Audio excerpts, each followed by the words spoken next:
chapter of English literature, All Things Bright and Beautiful. This poem is written by the poet C.F. Alexander. The poet is from Dublin, Ireland. Okay, it's in United Kingdoms. So here the poet shows the gratitude towards the Almighty to make this beautiful world so bright and beautiful for us. Basically, हमको केमती जिनस भल लगे those things which are bright and beautiful. We never like the ugly and the dull things, right? The dull and ugly things are always not preferred as compared to the bright and beautiful things. So the poet has emphasized on the bright and beautiful aspects of the nature. The nature is presented to us. See in the introduction it's written, we see and enjoy many things around us such as beautiful sunrises, sunsets. There are a lot of poems based on the sunrises, sunsets, trees, flowers, rivers, mountains, birds and animals. Aren't they beautiful? भल लगे ना समस्त को इस दृश्य देखिया पे. We smell the fragrance of the flowers, फुल्लर बासना, season change, and we have the eyes to see all this and lips to praise the beauty of the creation. ना इतने सुंदर सृष्टि जदि गॉड हमको देई चंती वी आमे से सृष्टि ता हम चक्षु रे देखुचे आ हम ओठरो तारा प्रशंसा करूचे, right? So we are blessed with us or with the beauty of the nature, and also we are blessed with the sense organs so that we can justify the beauty. आमसे beauty टाको देखी परिबा, प्रशंसा करी परिबा. Okay, so now let us read out the poem stanza by stanza. तार first paragraph टा प्रथमे देखिबा.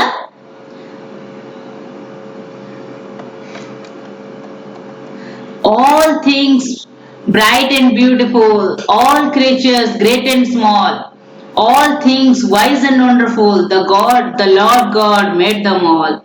Okay, the first stanza copy call kachanti. The poet has said that the world is presented to us with the beautiful things. The world is presented to all things that are bright and beautiful.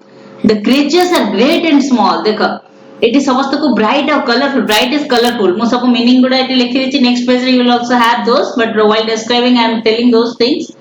So all things are bright and beautiful. That means everything is colorful. Bright is colorful and they are beautiful.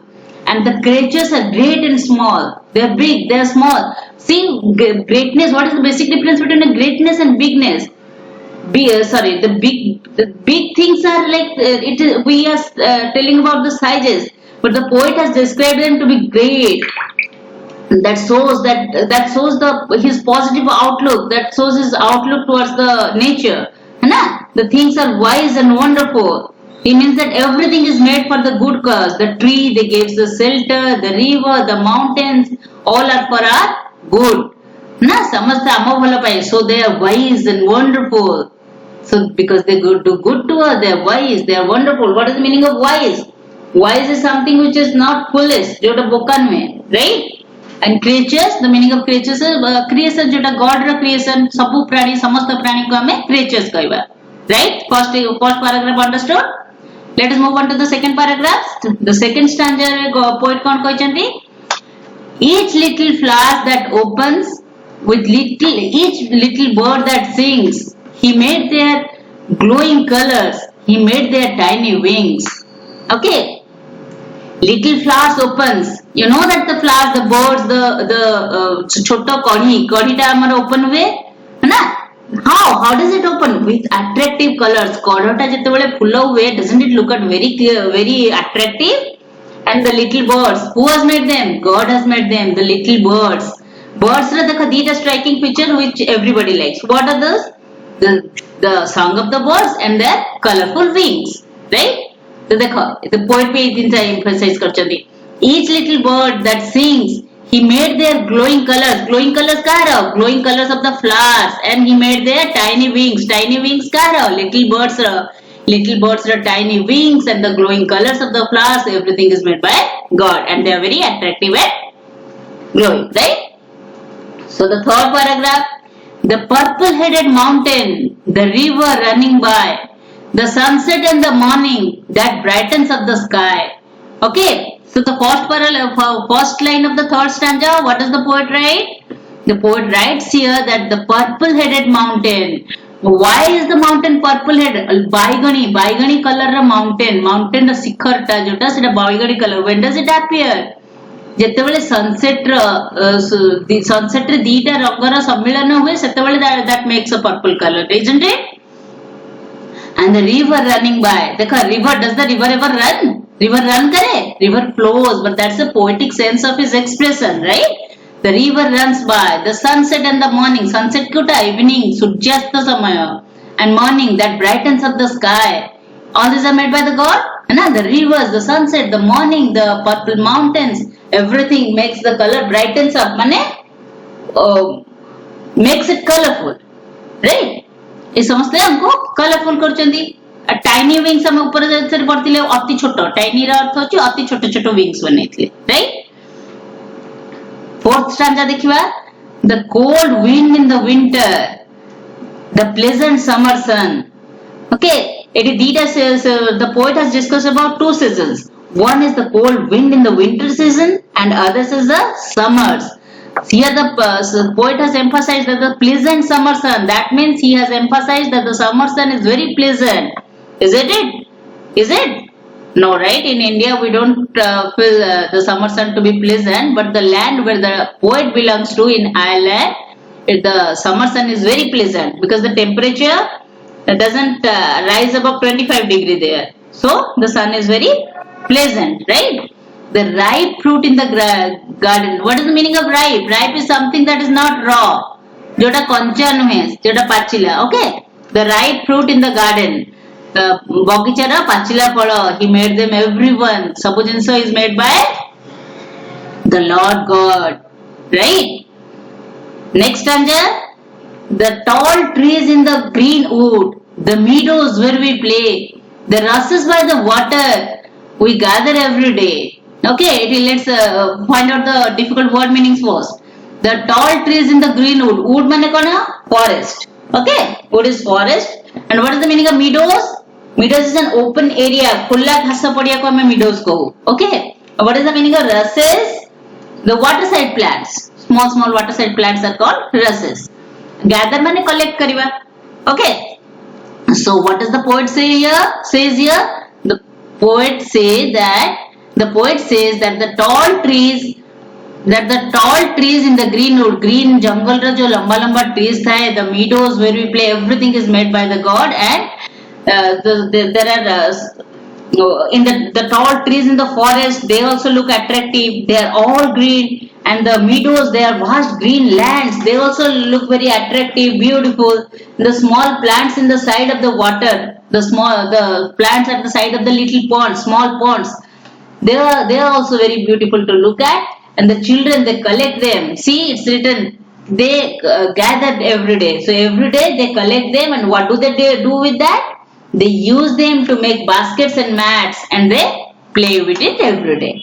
Right?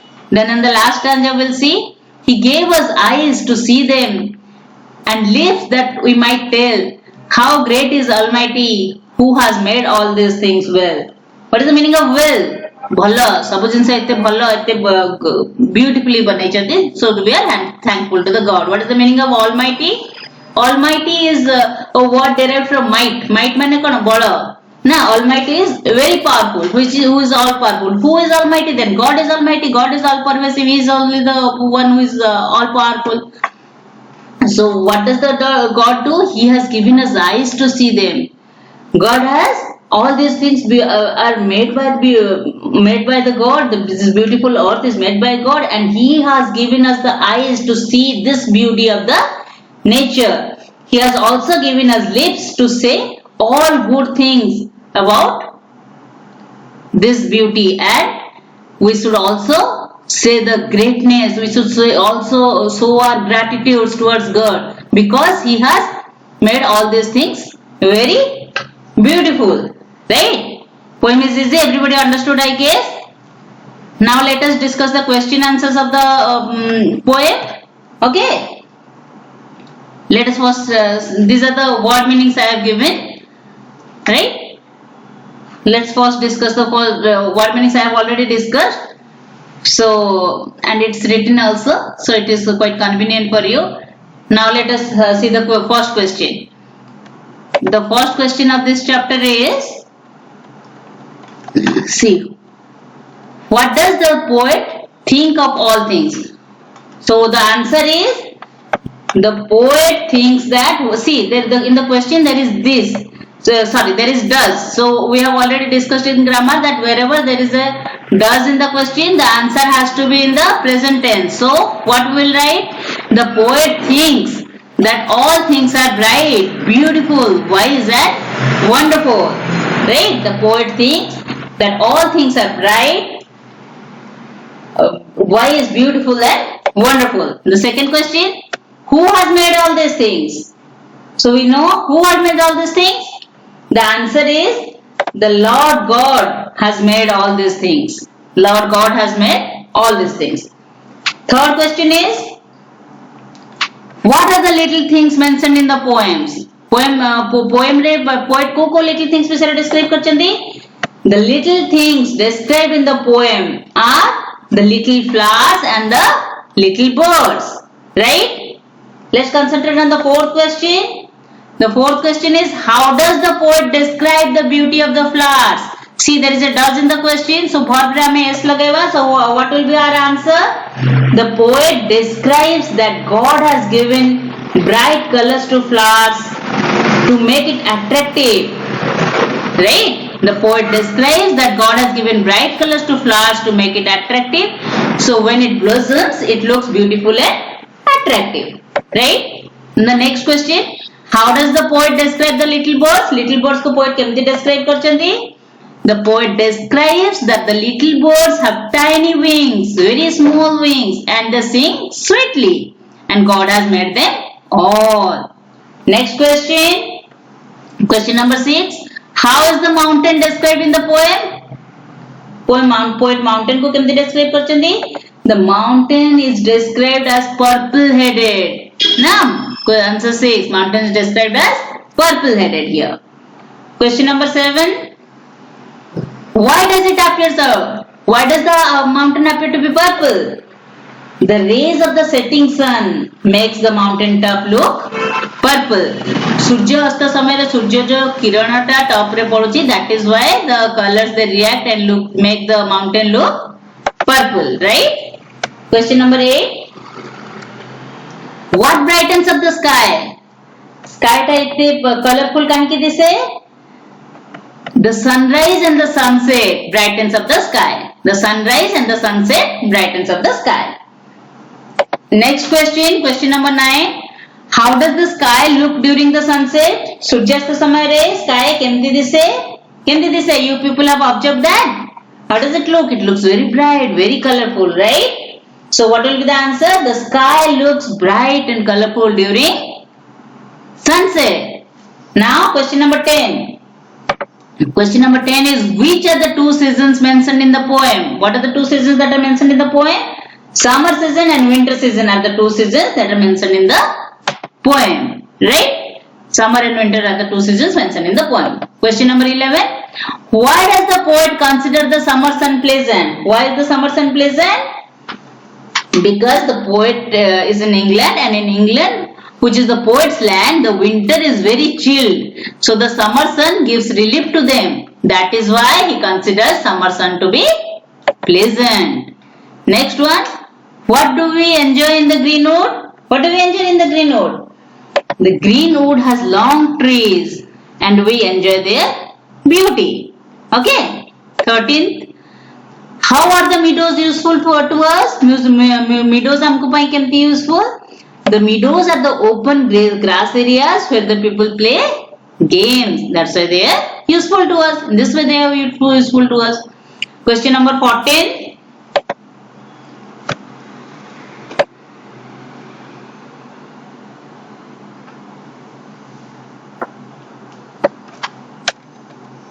Where do the rushes grow? Where do the rushes grow? The rushes grow by the water side.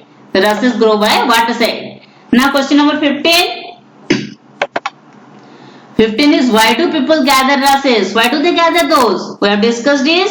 People gather rushes every day to make mats and baskets. Okay. Then question number 17. Sorry, question number 16, I guess. Question number 16. Why has God given us eyes? So here goes the answer 16. God has given us eyes to see all the beautiful things created by Him. Now question number 17. Question number 17 asks, what should our lips tell? Our answer says, our lips should tell about the greatness of the God and all His creations. See, here I have capitalized H because it is about God, so I have capitalized H. H is His, here H is capitalized. Okay? Now question number 18, the last question. How does the God describe God? How does the poet describe God? So the answer is, the poet describes God as almighty, all powerful, because He has made this beautiful world, right? Now let us discuss some of the fill in the blanks which are there in your book. So the first question is, they have given you 4 options and 4 questions are there. You just need to write the right things there. Okay. So God has given it wings, so it can fly, and it beautifully sings. It's about the birds, right? While going up in the sky. Very good. Next, the meadows look. How does the meadow look? They look green. The meadows look green where we run and play. And the river is clean where we bath every day. Right? So this is all about your first chapter. We'll discuss the second chapter gradually. I hope everybody is clear. The poem is very beautiful. Nice poem. Thank you.